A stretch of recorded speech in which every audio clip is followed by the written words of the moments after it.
Hello and welcome back. My name is Milo and I'm the Technical Product Specialist here at Zsphere. And in our Axcient video series, we are going to be talking today about the configuration and setting up of your CloudFinder. What exactly we're going to be covering is the Reseller Account, the Tenant Account, how to navigate through both of these accounts, talking about the backup schedule, and a little quick client navigation.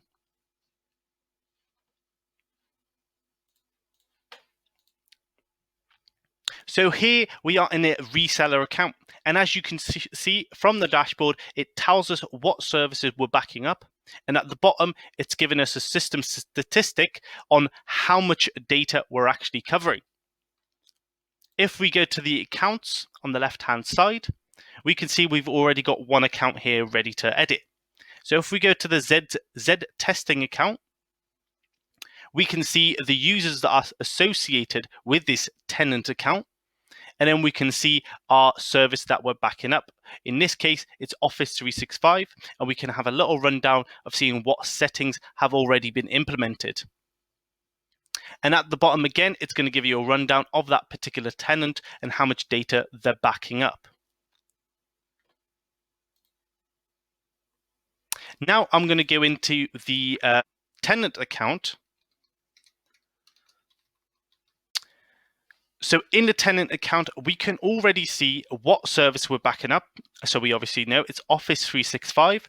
We can see everything is on 100%, so there's nothing to worry about.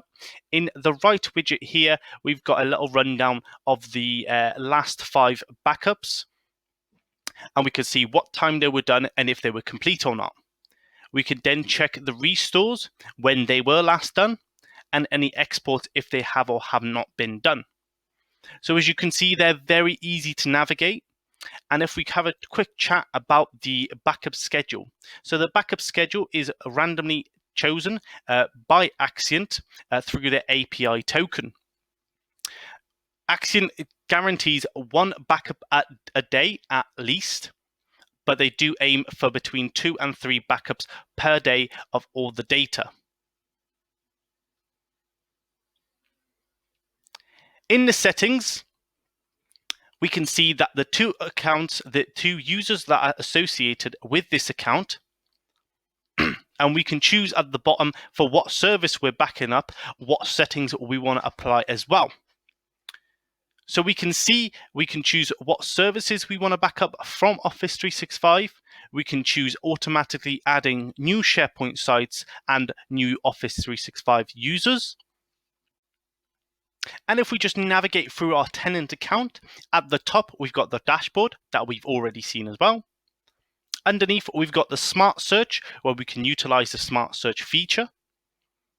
We've got the users where we can select what users and what SharePoint sites we want to back up. The reports, where we can see the reports for backup, restores, exports, and audits. Settings that we've already seen as well. And the recycling bin, which what happens with any file from within CloudFinder that is deleted will end up in a recycling bin for 30 days before it's permanently deleted. And to set up our backup, what we're going to need to do is we're going to need to go to users. And in here, we're going to get to choose what users and SharePoint sites we want to back up to our CloudFinder account. So here you can see we've already got a couple of accounts pre-selected. If I just go through and select an extra few more, we've selected that one, an extra one, which will be backed up on our next scheduled backup. And then for the SharePoint, it's right next to users. We just click on here and we select what SharePoint sites we want to back up as well. So here we can select what SharePoint we want to back up. We can continue, we can deselect them, and we can select extra ones if we need to. For the OneDrive, as you already selected the Office 365 accounts, they will automatically back up the OneDrive. So that is it for our video today on configuration and setting up of CloudFinder. If you guys have any more questions, do call in. or check out our website for any more information. Thank you very much, and I'll see you in the next video.